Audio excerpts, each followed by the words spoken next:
beauty. So we understood this, that the senses come in contact with the objects.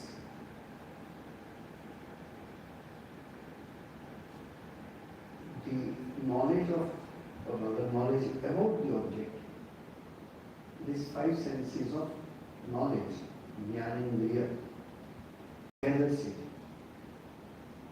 like our eyes, our ears, our skin, our nose, our tongue.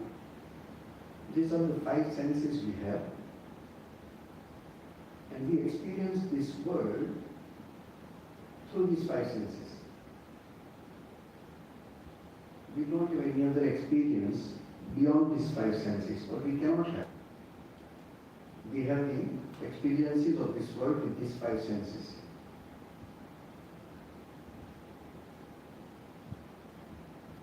Generally, one or two, or all of these together we experience. Like they said, three-dimensional reality, all these words are there. That shows that multiple directions, multiple aspects of reality. We can see this water. We can hear also if you want. We can touch this water. We can taste this water. So water is experienced practically with four senses. Because there is no smell. So even if little smell is there, then we can smell also. So our experience of this world is with the help of our five senses. Five senses we gather the knowledge of this world. We have another five senses, which is called five karmendriya, five senses of action. The hands, the feet, the speech, and two organs of excretion and reproduction. We react to this world with those five senses. Here is the total situation. One human being gathers information with the five senses and reacts to this world with another five senses.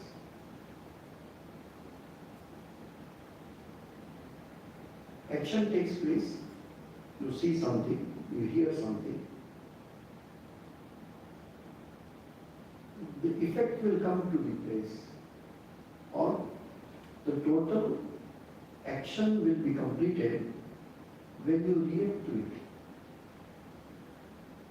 If you don't react, even if you have gathered the information by your five senses of knowledge, unless you react to it, that doesn't affect you. We react to it.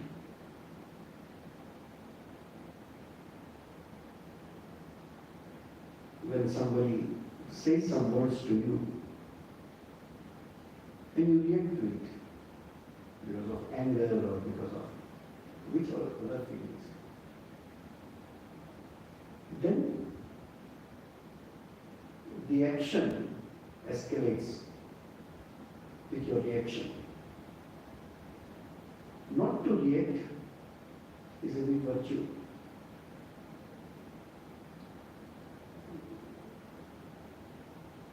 There is a concept used in devotional songs. There is a Bengali song in which it is said, Maya, Moha, Bhoga, Krishna. You know the meaning of the word. By delusion, by ignorance, by your desire of any kind of desire, and any kind of passion. Passion and desire are practically same. This four always torments you, always try to compel you for reaction. You are bound to react. And that is the success of objects. The song says, Maya Moha Bhagavad Krishna Devetore Jatoita. As much tormentation, as much force these things of the world acts on you, mobile moton thakbe boshe. But you don't react. You sit quietly like a mute person. And without reacting to that. When you don't react, the total, like a chemical reaction, you see, action and reaction. Action is okay. So far as no reaction happens, the total process doesn't take place. In the same way, we have 5 senses of knowledge to gather or to come in contact with the world. If these 5 senses are not under your control, or if they are not trained, even if they are not your control, at least concept of control should be there in you. So that you understand that because of want of control, I am suffering. The greatest Maya is this, one Swami told in our class. The greatest Maya is that all that is harmful to spiritual life, all that is pain-bearing, God has made in such a way that it appears to be sweet. All the pains, because of desire, because of our identification, it appears to be sweet. Later on it becomes painful. So, at least have a concept that yes, senses could be controlled. There are people who have controlled the senses, and that's why they have less pain in this world. But if you don't have this concept, because of our attitude, which is called materialistic attitude, but your extrovertness, and that is in our basic instinct that we want freedom, we want to do whatever we like. If there is no spiritual goal, if there is no self-control, then the freedom is interpreted in this way that many thinkers now say is the problem, basic problem with the Western materialistic way of life. Not that we are not materialistic, we are also materialistic. With this concept, that don't completely close your eyes. There is something which you need to control and direct yourself. The misinterpretation of the word freedom. I do whatever I want. Why you should do it? No, I want to do it. You don't even know the purpose why you want to do it. But I want to do it. So uncontrolled behavior,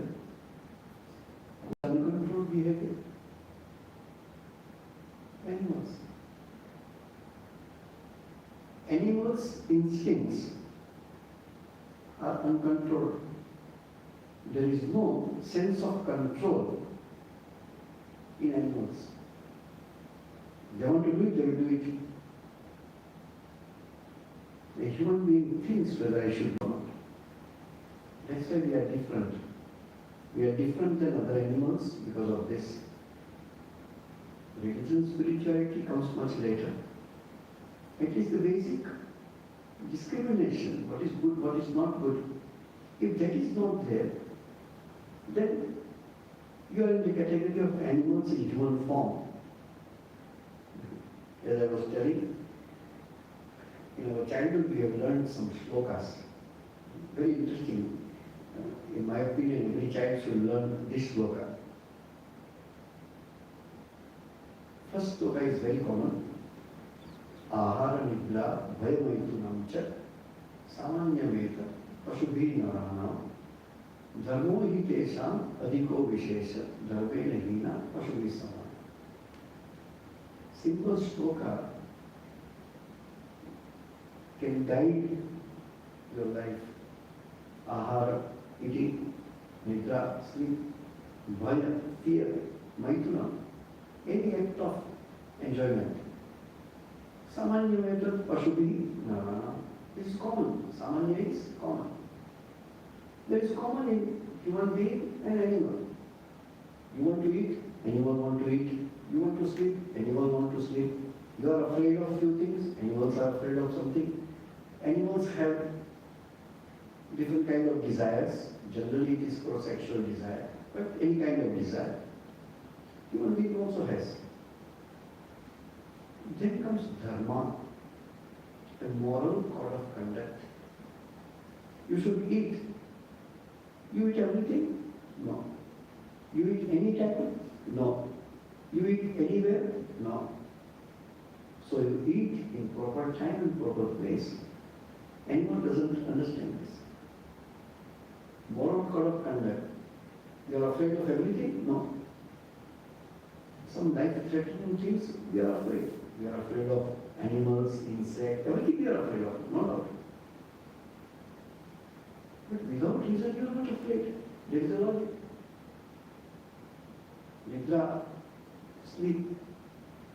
Do you sleep anywhere, anytime? No. Anytime your desire for enjoyment comes, you do it anywhere? No. Animals don't have this discrimination. That's why they're animals. But who doesn't have control over these senses is animal in human form. There's another shloka. This shloka, so remember, another shloka. Yesham na vidya, no study or no knowledge, na tapo. There is no effort in improving oneself. Tapasya means you do hard work to improve yourself. That's what tapasya. Yesham na vidya, na tapo, na dhanam. No one to share with anything, with anybody. You remember in our childhood, when one piece of sweet is there, the whole household will get little. Sharing with them. Also many times I feel when some devotees give some food, I say, how to take it alone? As if I'm a thief. I should share with someone now. How to take it alone? Close my room and eat it alone. It looks oneself so small. Sharing. Dana doesn't mean only donation. Sharing is for dana. Na jnanam. Na shilam. No character. No guno. No good qualities. No dharma. No moral code of conduct. They mृत्यु लोगे हुई भारभूत अध्यायो burden on this earth. Manusya rupena vigascharanti. In human form, animals are moving around. Who are those animals? If we don't have any of this, na vidya, na tapo, na dhanam, na jnanam, na shilam, na guno, na dharma. These are the qualities we must have. Whether small proportion or big proportion. If every time you say, no, but I couldn't control myself and I reacted like this, that doesn't reduce your punishment for suffering. Some more moral values. That's why if you teach moral values, giving lectures to me. This is the modern term. So what you have to, when you are young, hey, remember this shloka, repeat this shloka. Remember it. So, father or teacher makes us stand, okay, 5 times, whole class, repeat. And we all memorized it. After 55 years also I remember it. I may not have completely put everything into practice, could be. Little I could put in practice, remaining I know that I have not put in practice. So that I am always ready to put in practice. If you don't have these basic few things, For that you should know first what I should have, what I should not have. If you do not know, many times I talk to people, who teaches moral values? School don't teach. Parents don't teach. Friends definitely don't teach. From where the child is going to learn morality? Nobody seems to bother about it. It's okay. So few condensed concepts are put in the shlokas. Many years before I had an opportunity to read Ramayana, Mahabharata in original Sanskrit. Easy, not that difficult. Unless you start, you think it's very difficult. It's not difficult. You know little Sanskrit, you can read Ramayana and Mahabharata. You watch the serial and understand the story, that's good. But many good things you lose if you do not go to the scripture itself. Even if you don't have time to read 100,000 shlokas of Mahabharata, take the original text from wherever you get it. The shlokas, actually everybody in the characters are great people. Even Duryodhana says some shlokas which are very significant. But at least when listening to Dhritarashtra Uvacha, Sanjay Uvacha, Bhagavan Uvacha, Uvacha means he told. So at least read the shlokas told by Krishna, told by Yudhishthira, told by Vidura.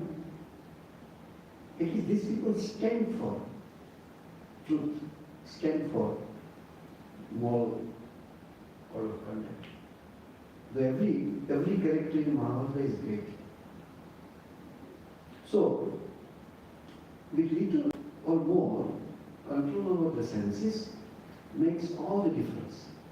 Makes all the difference. So we come in contact with the world, we come in contact with 5 senses of knowledge, and we react with other 5 senses of action. Your mind processes this information. You saw something by your senses of knowledge, it processed it. Should I take it? Then say, well, how can I take it? If it's a shop, I must pay for it. If it belongs to someone, I should ask permission, whether I can take or not.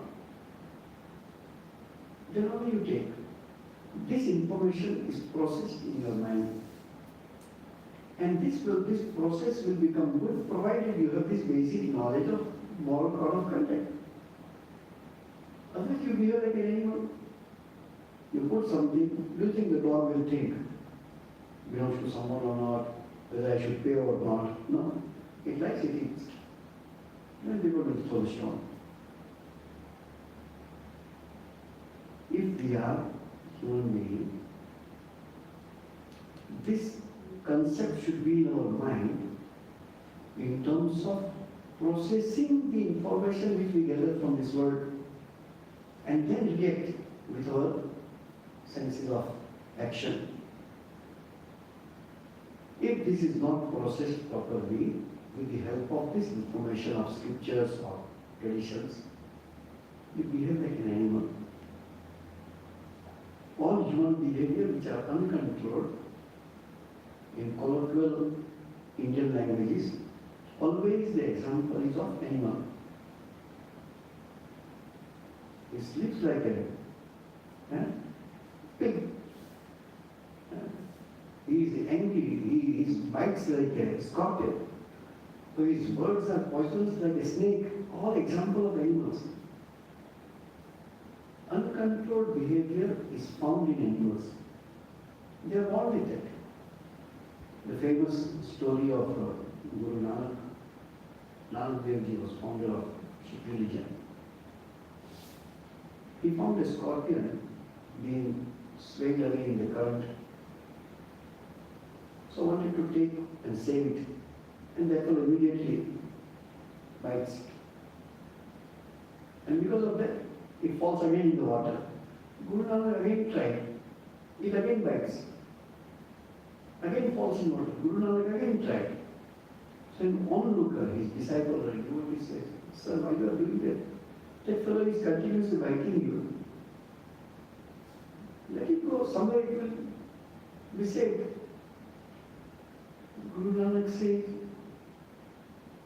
he is born with this tendency of biting, and I am born with tendency of saving.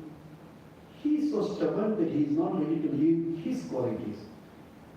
Being a holy man, how can I leave my qualities? This incident is there to understand that if you do not have in mind as an information, that's why we study. Frankly speaking, all of us are educated in our own way. Think what you studied in school and college. How many things you are using in your day-to-day life? Two things only. A plus b square is equal to a plus b square 2. Anybody used in life? No. We studied that. So what? Geometry, geography, so many things we study. I don't know why we study. Nothing is being useful. Few things are useful. But most things were useful, which during the class teacher told us. Like, I had a habit of, sorry, but it was my childhood habit. This is bench, so you keep your leg like this on the bench in the classroom. And teachers allowed me because of whatever good results and good behavior and all that. So that my leg is here, not on the top, but your knees are here. So after class, the teacher told me, "Do you think it is good? It's not harmful to us. This is a bit arrogant. Don't keep your legs like this." And that was the last time I would have put the leg on the bench. This still I remember. I don't remember so many mathematical formulas and all that. Idea is this, that teachers, parents, elders, they are supposed to sow some seeds in the mind of children, which will guide them throughout life. Small items, small lessons. And that lessons will mainly come from the scriptures or life of great people.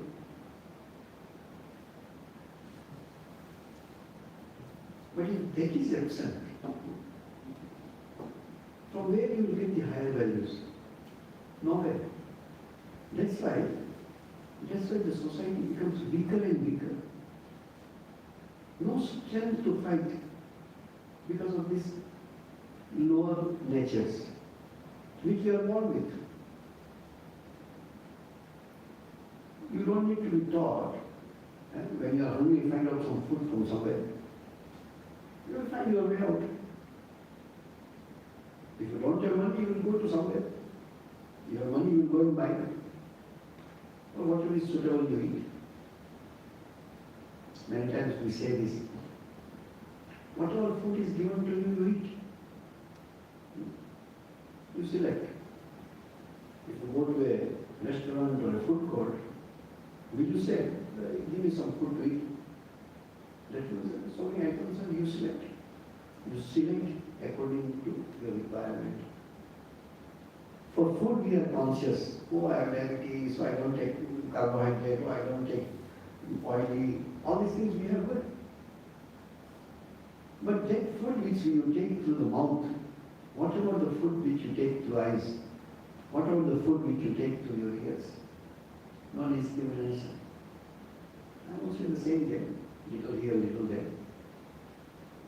As you are selective for your physical health, we should be selective about your mental, intellectual, spiritual health. That which we take through our eyes, see whatever we see, hear what we hear.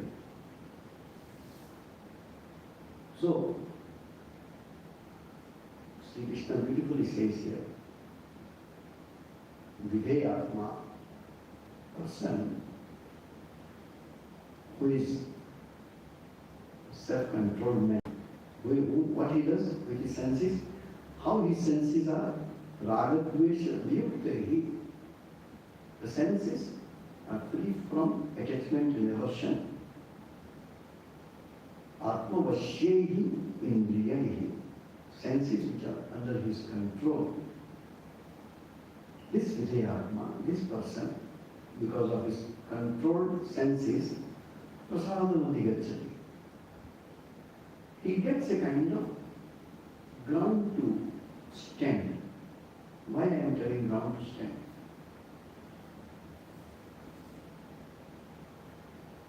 If you don't know swimming and you are in water, then you understand what is the meaning of touching the ground. You are not able to swim. Suddenly you find your feet are touching the ground. At least now I can. That ground saves you from going down. Ground is what? If I am on the ground, it stops me from going down. Prasada, after temple programs and all that, we distribute prasada. What is that prasada? Tamil will say sadam. Sadam has to do something with prasadam. Nothing to do with sadam. Prasada is this serenity and bliss which comes out of your natural behavior with your controlled senses. Then these controlled senses will make your life better, easier. Otherwise, full of problems. In general, find out the problems that you have with people. What's the problem with the people? All the mistakes, blunders and crimes people do is related to one of the five senses or one of the 10 senses. One of these five senses of knowledge and one of the five senses by which he reacts to this world. I remember one of our boy,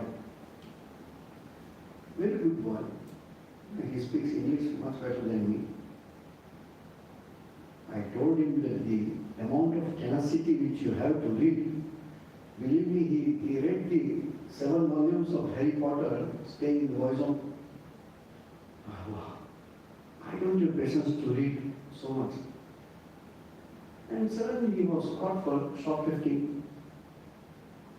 He took some chocolate or something from a shop and it was caught in camera, he was caught, we were informed. We went and said, sorry, no police case please, and we brought him back. So I thought, how many chocolates we give you? And you are already so big. Why did you steal the chocolate? The boy answer was, I don't know, I want your genuine answer. Why did you do it? What was going on in your mind at that time? No, I couldn't control myself. I saw chocolate, but I don't have money. So I wanted to eat at that time. I said, why didn't you think? You're intelligent, you know. This was shopping and it's crime. You should not be doing that. I know it, but I forgot. That's what we read earlier. Teaching is Smriti Bhanisha. You forget to remember what you have learned from your scripture, from your teacher, from your gurus. And then you land up in trouble. So once your behavior is under your control, a kind of serenity, a kind of happiness, kind of bliss arises in your mind when your behavior is controlled behavior with your controlled senses.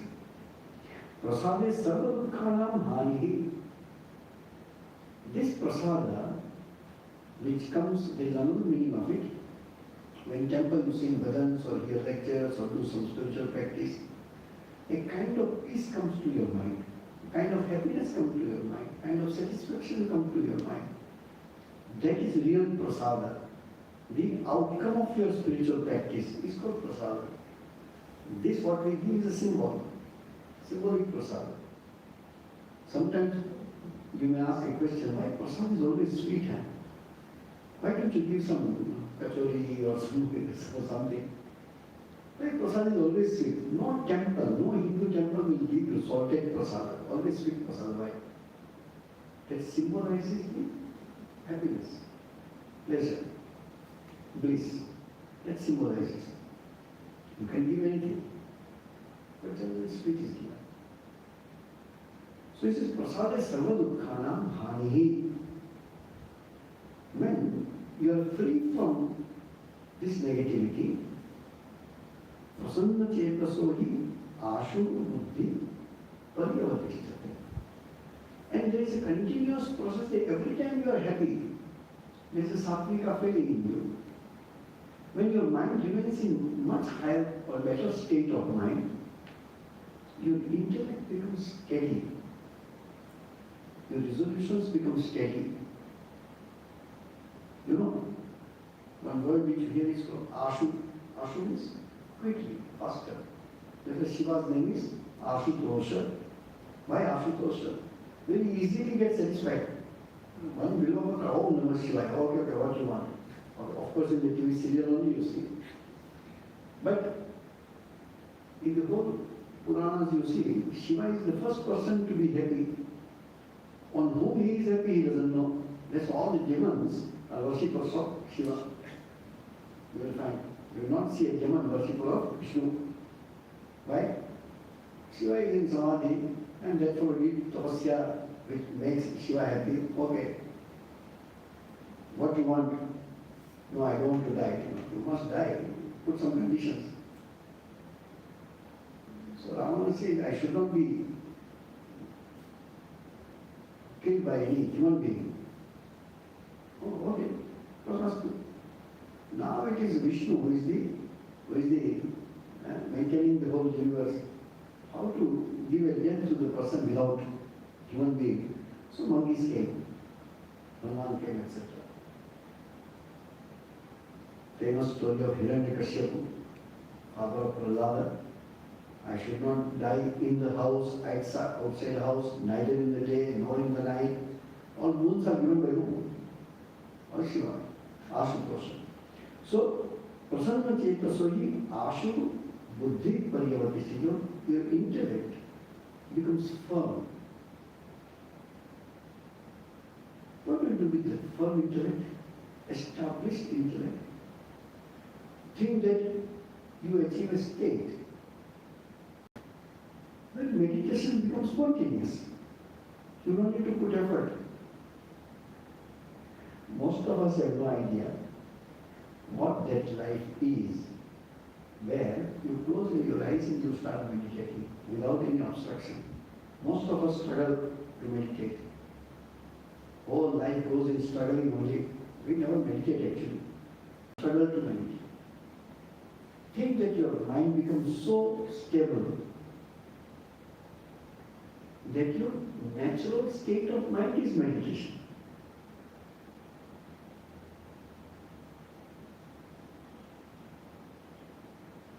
Sri Ramakrishna, if you read in the Gospel, he sometimes puts a simple desire. I want to drink water. I want to eat this thing or that thing. Not that he wants to eat. To bring his mind down to our level so that he can talk to us. We have no idea whether that kind of mind can exist. There is a very famous incident. Swami Vivekananda was supposed to give a lecture. So it is in London. So he is sitting in a green room, and when the announcer will announce, then he will enter the stage and give lecture.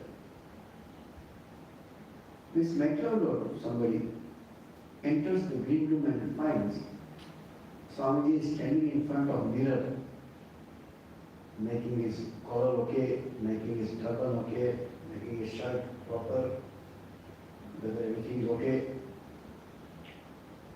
So Miss MacLeod went and told, so you two are the same. There is no difference between you and the common people. You are so much conscious of your appearance to people, how you appear. Swami Vivekananda smiled to her and told, I am struggling to bring down my mind so that I can go and speak. I won't be able to speak. We have no idea that this kind of mind can exist. Swamiji is sitting in a train at that time, not so much sophisticated trains at that time, with limited warm clothing. So he sat and started meditating. The train went to the terminal. The conductor comes and says, it will not go anywhere. Not that he slept off. And this has happened many times. He said, now only you can go when the next morning train will go back. This has happened a few times. So we have no idea what a spontaneous meditative mind could be. Whose nature is to meditate. We struggle to meditate, we struggle to bring the mind down. The mind is established there. So this intellect becomes steady. Now, Sri Krishna says, Nasti buddhi ayuktasya. This steady mind cannot have with the person who is unsteady, person who is without any wisdom, without any information, without any knowledge.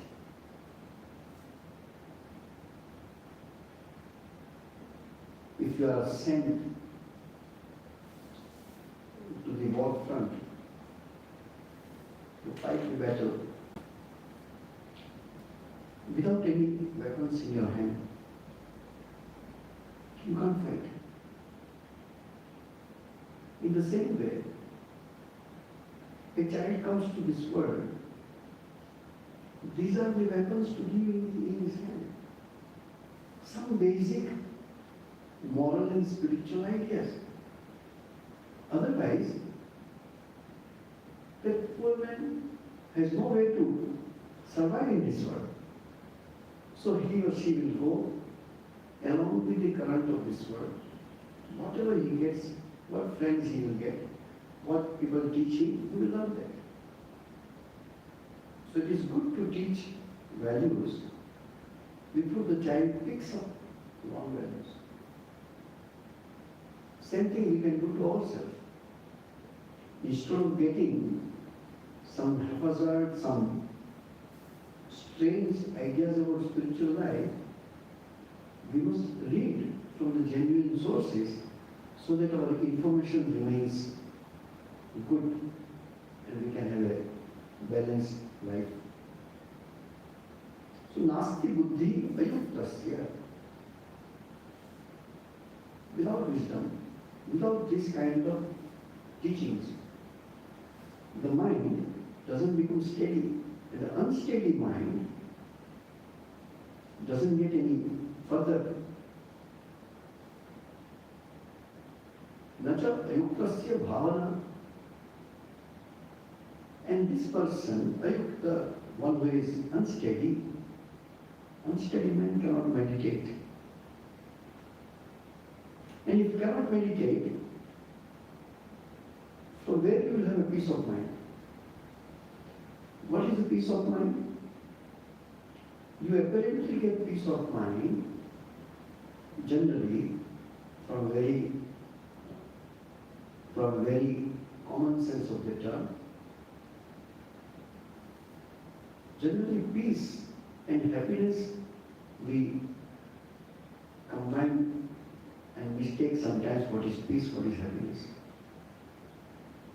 If you like something to eat which you are fond of, when you eat that thing, what is the general reaction? Wow, people close their eyes, wow, so nice to eat. Why this happiness is created? Because you like that. In a normal state of mind, your eyes remains open. Little more happiness or little more unhappiness, your eyes get closed. If you ask how much limited our life is, this light I can look at. Little more bright, I can't look at. If there is no light, little light is there, I can still see. If there is no light, I can't see.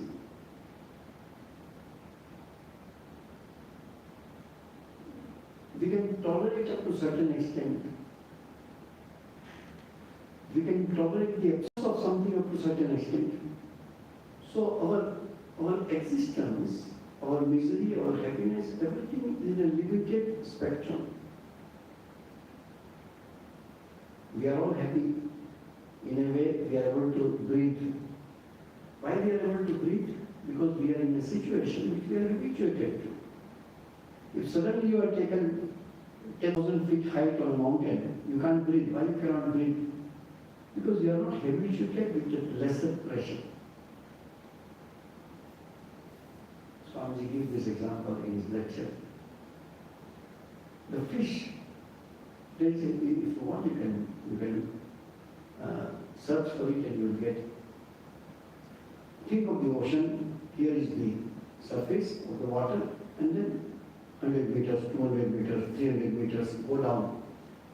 When you go down, different species of aquatic animals, and they don't cross certain spectrum. Those fish which are habituated to stay at the bottom of the ocean cannot come on the surface. Those on the surface cannot go to the bottom. You think the water is the same? No. Pressure of water. They can't take it. So he gives example. The fish which swims at the bottom of the ocean, if it is taken to the surface, it will break into pieces. The internal and external pressure, he was habituated at this depth. Same thing goes to us. People suffocate. All the divers, when they go, all these things are taken care. When the astronauts goes on the moon or somewhere, why do you think so much they have to wear? That pressure has to be maintained with their habituated on the earth. So idea is this. We have such a limited spectrum in which we can be happy. Little more or little less, we can't take it. We cannot take it. So, nacha ayuktasya bhavana. Bhavana here is a meditative state of mind, bhava. Abhavayata na abhavayata shanti. And one Muni who is not steady and meditative, there is no peace of mind, because peace of mind is when you are without any object of perception. Let me tell you. Now you say we are happy. When you are most happy, our experience of maximum happiness is when we are in deep sleep. That's why all of us are hankering to go to deep sleep every night. You give me good food, I will see tomorrow, very tired, must sleep. There is nothing important for us than going to the deep sleep. Every living being is hankering to go to that state which is called deep sleep. What is deep sleep? No objects at all. No object to perceive, no object to deal with. Nothing to see, nothing to touch. There is no other existence. Our own experience. For example, you slept. Somehow No deep sleep, whole night, kept on seeing, watching some dreams. Are you fresh in the morning? No. When you are completely devoid of any object of perception, then only that maximum happiness we can get in deep sleep. And we want that. So he said, no, avavayata shanti. But in a normal sense, in a normal time when we are here, what is the closest to that state, which is closer to the deep sleep? We cannot have a deep sleep happiness in waking state. Only Shankaracharya compares this, the samadhi is a big thing that one can think about it. Samadhi is compared to deep sleep. In samadhi, consciously you are free from any object of perception. Either there is one object, that is your Ishta, on whom you are meditating. There is another meditation where there is no object to meditate upon.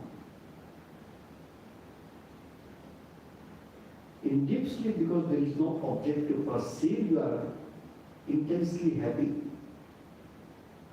And it makes you fresh again. In the same way, the people who can meditate correctly or meditate in this way, that less and less disturbance, less and less object to perceive, only one object. Even that object is eliminated in deep meditation. Then that happiness will come, that peace will come, or happiness will come. Nacha avavayata shanti, ashantasya kutasukam.